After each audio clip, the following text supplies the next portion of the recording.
Hello, good morning Uganda, good morning Mother Africa, and hello to the world. And it's a big pleasure having you on board on this lovely Monday, the 22nd day into the month of February 2021. My name is Simon Chris Makanga. Well, for those of you that had the best of your weekend, thank God for that. And if things didn't go right during the weekend, still let your knees kiss the ground and thank the Almighty, or even go ahead and ask Him to put things right, because everything does happen for a reason. And the reason, if the reason is good, you thank God. If the reason is bad, you still ask God to put everything right. Well, welcome to the first show. And this is a show that comes 5 days a week. We speak about Monday to Friday. And we do apologize for starting a little bit late. But English also has it that better late than never. I'm not alone on Say It, I'm with. Well, very good morning, ladies and gentlemen. My name is Latifah Hamid. This show usually starts at 7, and that's from me to you. 7 to 9 is when the first show starts. Technical glitches, but we're now here, better late than never, right? I'm very happy to be on set today. Been a very long weekend. Seems like I haven't been here like for a month, you know. So I'm very glad that we're here once again. And we're discussing a number of issues including Bobi Wine's petition and his need to withdraw the petition, and also the fact that a lot of people are still complaining that their loved ones are still lost, picked by the drones, the numberless drones that a lot of us have thought or did think was a mystery until His Excellency Yoweri Museveni came out and said these drones are actually not a mystery. We start the show on a bright note, of course, and we'll be having the newspaper review that will be taking you through the day. We'll have lifestyle, and we've had the other segments such as sports that Simon Chris Makanga will be taking us on. Good morning, Simon Chris. Good morning. How was your weekend? My weekend was quite good. I'm not complaining, but I thank God for my life, first and foremost. That is an important thing to thank God for. And I know 2020 was kind of a mess due to the pandemic. 2021 is here, and we do hope for the best. Amen, brother. Amen. And this also goes to everybody watching the show, that if things don't go in your expectations, if things don't go the way you expect them to go, at least appreciate the little that you have. Speaking of things not going as expected, NUP, things are not going as expected for them. A lot of things are not going as right as they thought it could have gone. We're seeing that Chibalama is now coming out to discuss the fact that he wants his party back. And as Chibalama is discussing wanting his party back, we also know that NUP is in court battling the petitions. And Justice Owindolo met His Excellency Yoweri Museveni over the weekend. And Robert Chagulanyi went crazy, and he says, you people are discussing the petition and it's not fair.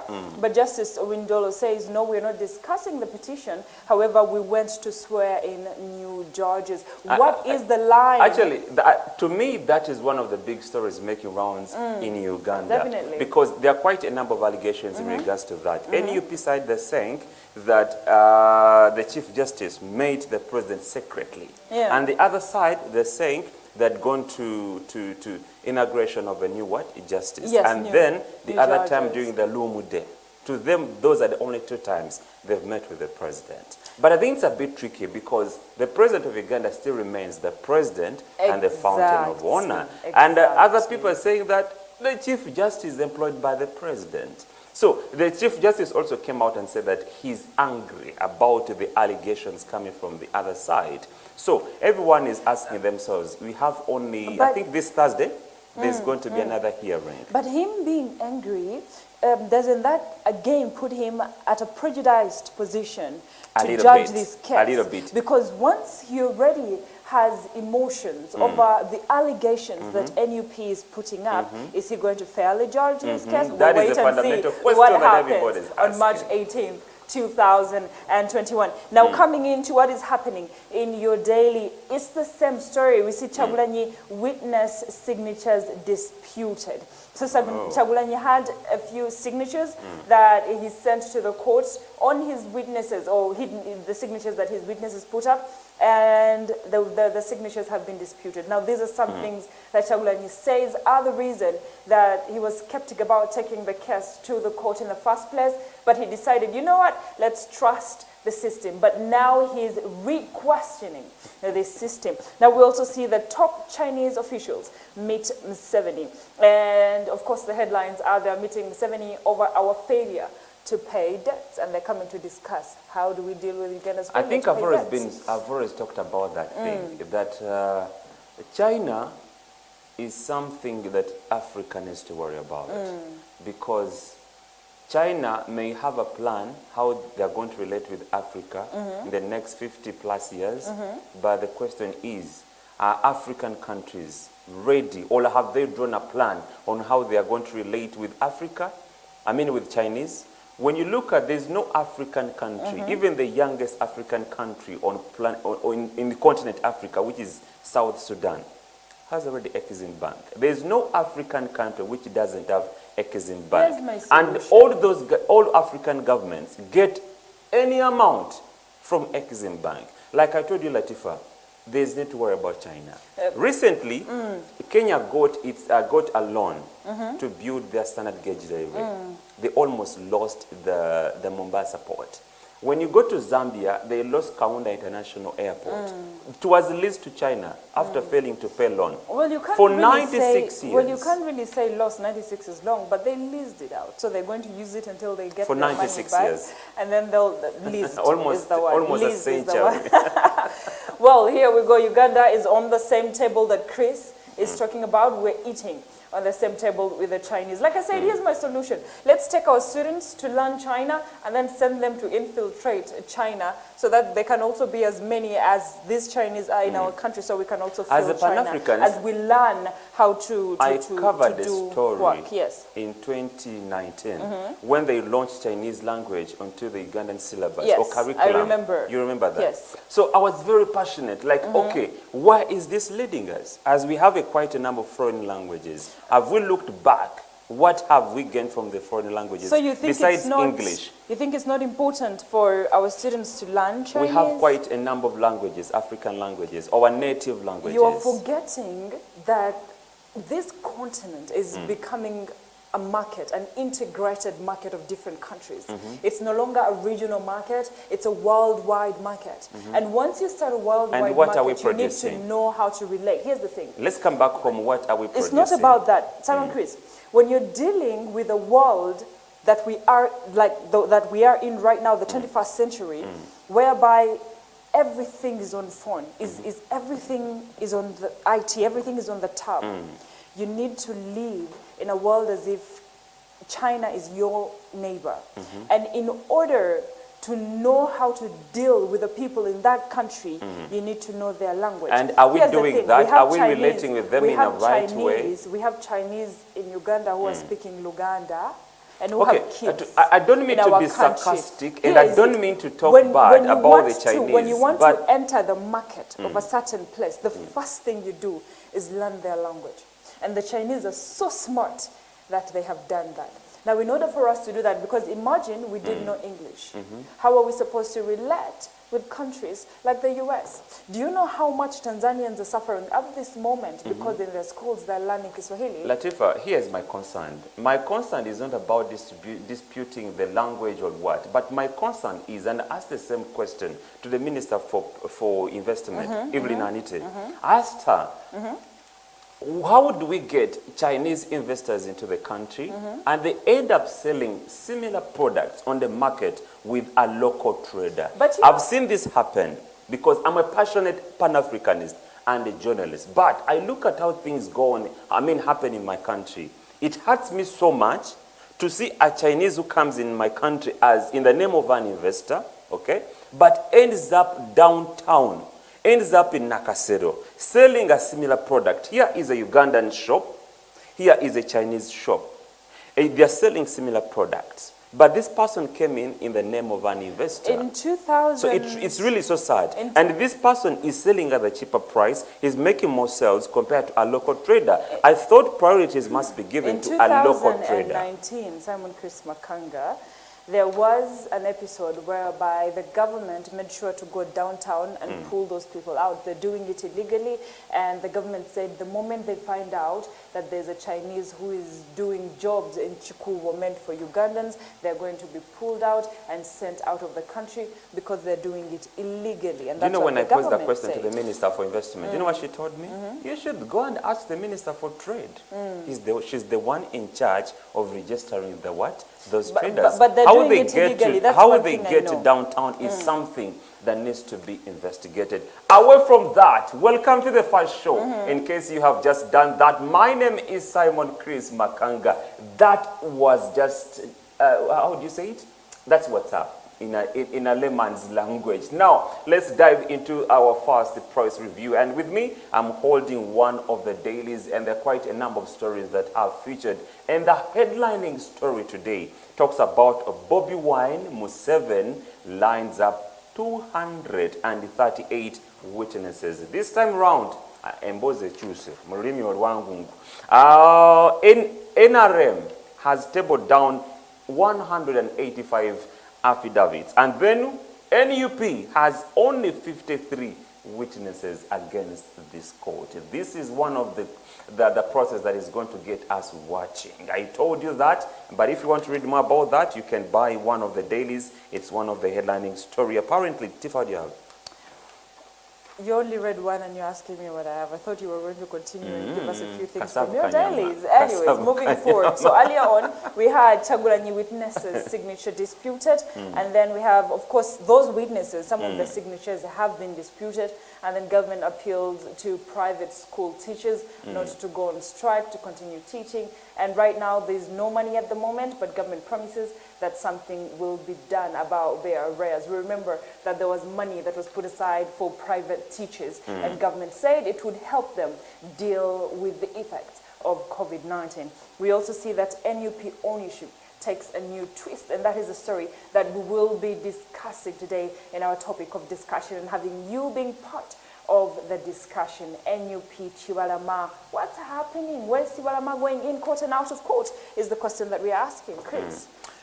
Well, speaking about yesterday, in regards to the to professors or university lecturers who are trying to protest, it is so sad. Yesterday I was speaking to Joseph Tamale Mirundi in the similar regard, and his submission was that it is so saddening to live in a country like Uganda, which is about 58 years old, and we have professors striking, going on strike. It is so sad. Professor kanchokere mu Luganda, professor watuukira okuvaayo niyekalakaasa. You need to think twice about that. Meanwhile, experts find 10 Bobi Wine witness signatures forged, and there's also a full list of all witnesses in this poll petition. NRM warns Bobi Wine on plan to withdraw petition. Remember, this is also another story that is going to get people watching. NUP says they want to pull out. However, NRM says if you pull out, you must compensate for this. The Chief Justice says NUP is throwing allegations that the Chief Justice is one-sided. Let's wait and see. 18th March is the day that we shall have the final ruling in that regard. UPDF gave police a list of missing persons, finally. So if you want to find out if maybe you have a person, a relative, friend, who went missing, probably there is a list that is going to be out, and you need to follow up on that. And still today, there's a picture that was pulled out from the archive, and it speaks about people wait at the Independence Monument as they apply for jobs at Sheraton Hotel in Kampala. That is way back in 1974, Latifa. Well, we see that on March 8th, 2021, there's definitely going to be Women's Day. And what the dailies do is talk about women who have their hustle and who are hustling to make a living, women who are fathers and mothers of their children. And what are you doing as a woman to see that you have your own empire? Are you building that empire now, or you are working for someone and hoping they will build that empire for you? Moving forward, know your member of parliament. Today we have Fortunate Rose Nantongo from Chotera, we have Rose Obiga from Terego, and we have Xavier Choma from Uganda County. And then today in history, we have Obote orders the arrest of ministers. Simon Chris. Okay. We thought we are on the game to beat COVID-19 in this country, but another story that is also featuring to one of the today's daily says COVID-19 survivors grapple with effects after healing. Okay. Over 700 KCC employees ordered to reapply for jobs. This is also another one. This we do remember during Jennifer Musisi's tenure. There was a story that also came out of the blue saying that all KCC employees, I think it was fronted by the Lord Mayor Elias Lukwago, saying that all KCC employees must reapply for their jobs. I don't know how it went so quiet on that, but finally it has resurfaced, and over 700 employees from Kampala Capital City Authority have been ordered to reapply for jobs. Well, in all these government companies, we know that they are what we call the ghost workers, and they're trying to cut that out. Now, moving forward, Simon Chris spoke about COVID-19. We know that in Uganda, we have 40,199 cases. We have 333 deaths. We're still not badly off compared to other countries whose deaths are very, very high. We know that the worst hit countries are US, India, Brazil, Russia, and UK, with US having deaths that are up to 509,875. Very big numbers, that is. And we know that Kenya has, of course, 103,993 cases and 1,817 deaths. The numbers are increasing in these different African countries, and we still have to thank God that we don't have such numbers in Uganda. But remember, COVID-19 is real. Keep your mask on and make sure there's social distancing. Moving forward, we see that city road upgrades lift Kampala business. The roads that were upgraded, Kulambiro Ring Road, Nigeria Link, and Tuwa Chanja Road, while the others are the Kabusu, Bunamwaya Road, John Babiha Avenue, and all those roads that are being constructed according to KCCA will help with traffic jam, and that means that business will be better in Kampala. Moving forward, as for leavers who receive 2 certificates, says Seninde. Well, things are happening in Uganda, and they're different from what we thought because COVID-19 hit and things changed. Simon Chris. Well, still in one of today's dailies, he speaks about the 2021 polls and how major media houses, major media platforms cover the different candidates. And this one also, it speaks about newspapers, it talks about TV stations and also radio stations. So according to General Kaguta Museveni, when it came to newspapers, he was covered 27.9%. And then for TV stations, covered him 33.4%. And for radio, he was covered 22.9%. And then Robert Chagulanyi Sentamu, newspapers covered him 26.4%. And TV stations covered him 23.0%. And then for radio stations, covered him, that is at 26.9%. And the list continues with Patrick Kamriat Oboy and Mugisha Muntu. In more stories, journalists not special but deserve protection. By the way, Tifa, let me come to you shortly. Now, is it done for journalists? What do you mean, is it done for journalists? The CDF apologized. He launched a public apology. 7 soldiers who were behind the beating were lined up before the court-martial. Is that all? Here's the thing about you're a journalist, that's why I'm asking this question. Things that have happened in this country. And the best thing about what is happening, or the solution to it, is called healing and moving forward. It has happened not once, not twice. The journalists have been beaten. I feel for all of us. But here's the thing. Healing is what this country needs. Holding on to grudges is something that we don't need right now. There's more happening than just us. A few journalists were beaten. They're receiving treatment. Mohozi promised that he'd be paying for their treatment. The 7 people were punished. We're waiting for more to be punished. They've asked journalists to write names of the people that beat them if they saw their faces, so they can be punished. And we also know that the country is going through the session of people abducted by drones. There's a lot happening that needs healing in this country. We as journalists cannot whatsoever stick on the fact that we were beaten even after these things have been done. I think it's time to move forward. as a country. I think it's time for the healing process to start. And I think I will put my hand and my feet down as a journalist and say that I personally believe that it's time for us to move on. But if this is repeated one more time, then we have the right to strike worse than we did this time. We have the right to say we're not going to any of the press conferences called up by the army or the police. But for now, I will repeat it. It's time to heal and it's time to move on. Now, moving forward with the stories, the Ministry of Education, as I said earlier, said that Senior 4 candidates are to receive 2 certificates. And one of the certificates will be in vocational training or vocational skills. And they say they will make sure that the candidates who are leaving will have some sort of vocational training or some sort of skill so that they're employable. And that is what we've been crying in the country. We are saying that our students who leave school are unemployable because we teach job seekers and not job creators. And they're saying it's time that they're going to create job creators. Moving forward, Makera tear gas innovators seek 66 billion Ugandan shillings to set up a mini plant. So they're saying that Buy Uganda, Build Uganda, it's time for innovation and we need 66 billion to continue producing tear gas. The sarcasm in this statement is amazing because at the end of the day, Ugandans will say,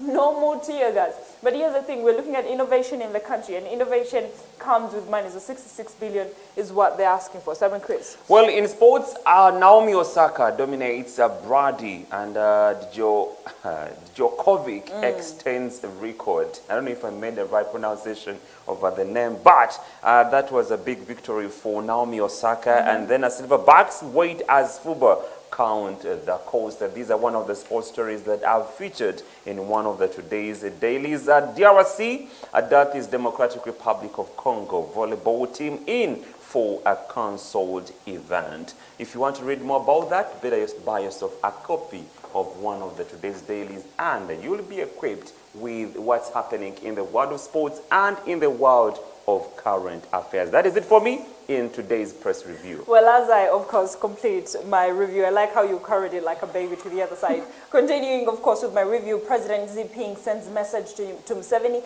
And aside from all the other issues we've been discussing in the morning, President Xi Jinping of China expresses more interest in the country to deepen Uganda's bilateral relationship with China, and they say they need to do more business. As Kutesa, that Sam Kutesa, the Minister of Foreign Affairs, is wooing China for more investment and more cooperation, not loan. I mark your word, not loan, but we are talking about investments. Moving forward, experts dispute 10 Chagulanyi witness signatures. Simon Chris went through that. Chagulanyi will pay heavily if he withdraws petition. We saw that as well. And judiciary explains a Windows meeting with the president. Moving forward, 400 villages to receive satellite TV. It happens only in Uganda. And Wepa backs Kadaga for re-election as a speaker. We know that the speakership competition is ongoing, and we know that Kadaga is saying that the deputy speaker is not good enough for the job. But we'll see how that goes. And government appeals to private schools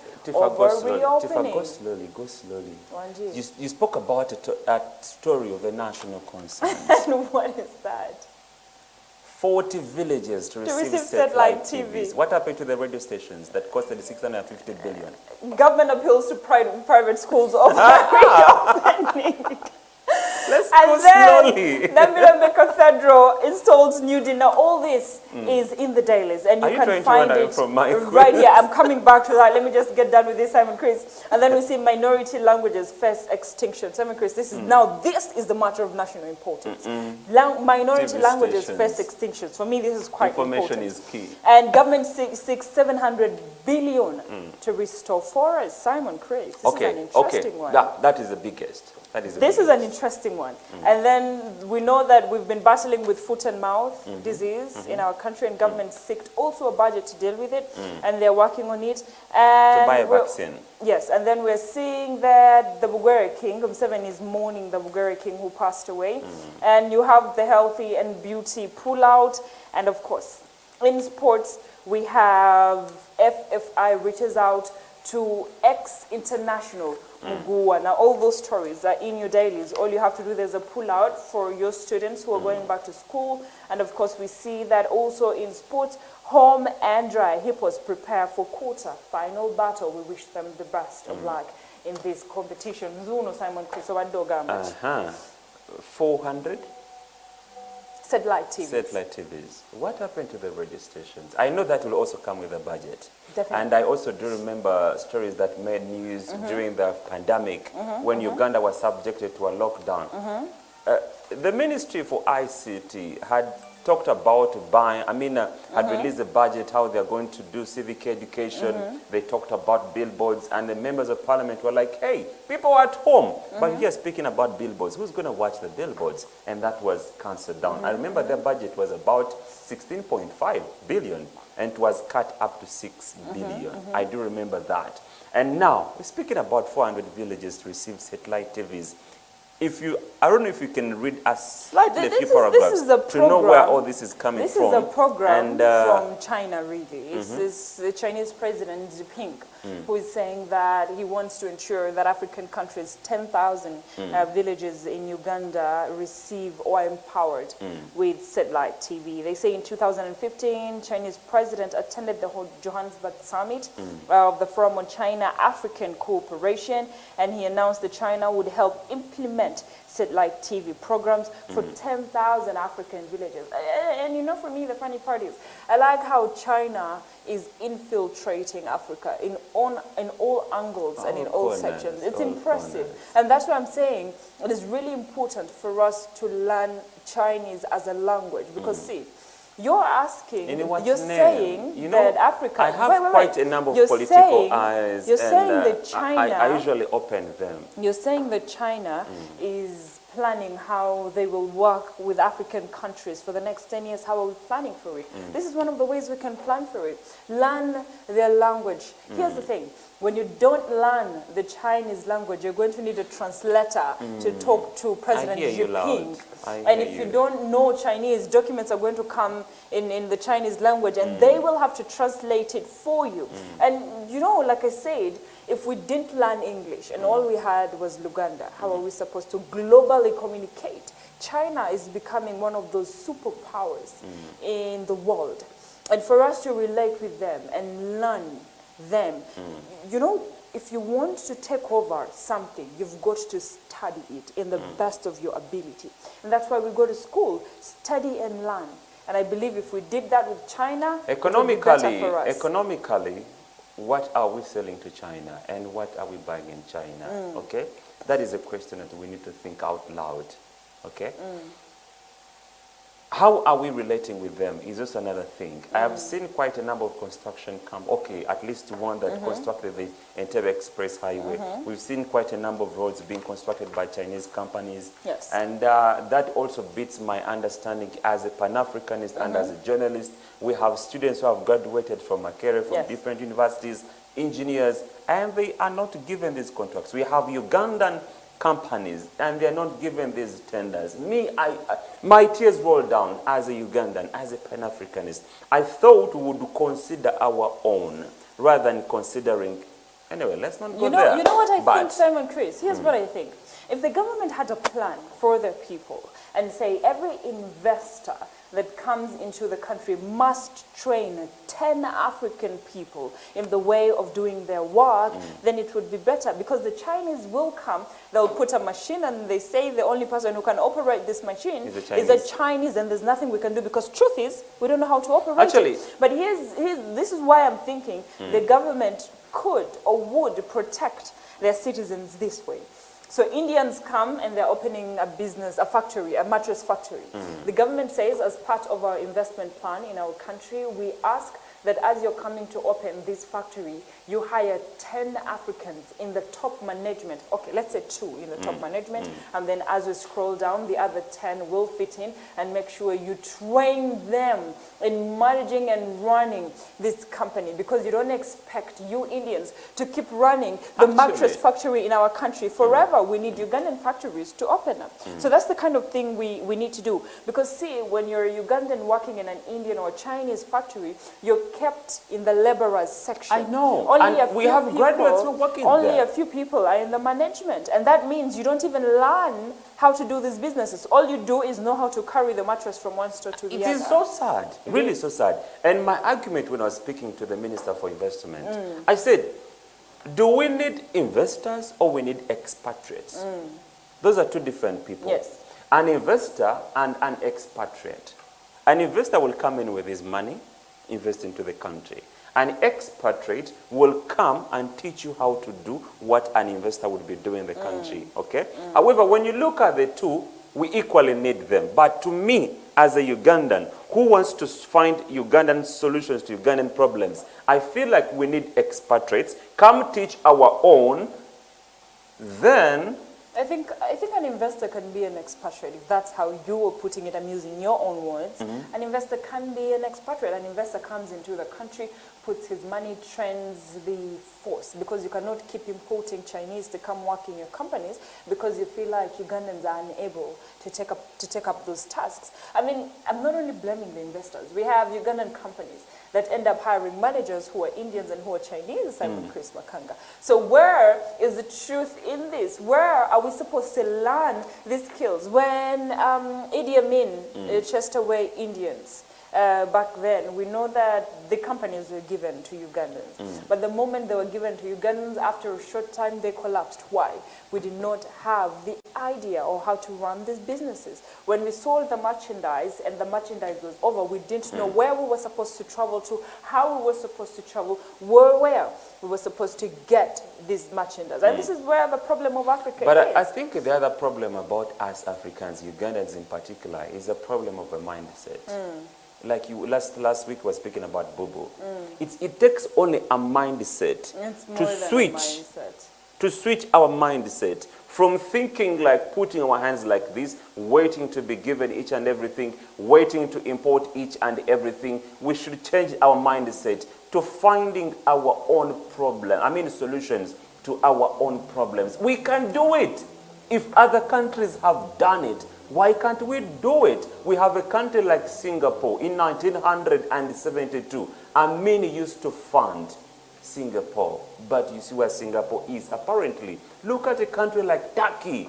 Okay? We have Turkish products coming to the country. But which products are we selling to those countries? It is so sad that a country like Uganda exports raw coffee to Britain. And we get coffee. The price determined by the British, but we are selling to them raw coffee. Minister for Trade, Amama Melia Chambade, we can do this. We can start exporting finished products. We have people growing vanilla. They are complaining. We cannot determine the price of vanilla, but other countries where we sell vanilla are the ones determining a price to our products. We can do this. Well, ladies and gentlemen, moving forward from that conversation, we now know that Chibalama is back in court on January 25th. Chibalama, there was a rumor that Chibalama was going to sue government for torturing him and forcing him to say things against Robert Chagulanyi. But he's back in court saying that all those were lies and he's not going to sue the government. And the fact that he sold his party to Robert Chagulanyi, he said, parties are not sold. And then he later said that he, however, was forced to sign the signatures that gave NUP to Robert Chagulanyi. Now that will be in our topic of discussion. Now we'll go and see Today in History with Adams Mayambala. Stay with us. All right, we do apologize for that. Let's first dive into today's global exploration, and Carol speaks about Mountain Resort. For now, it's a good morning. The first show returns in a bit.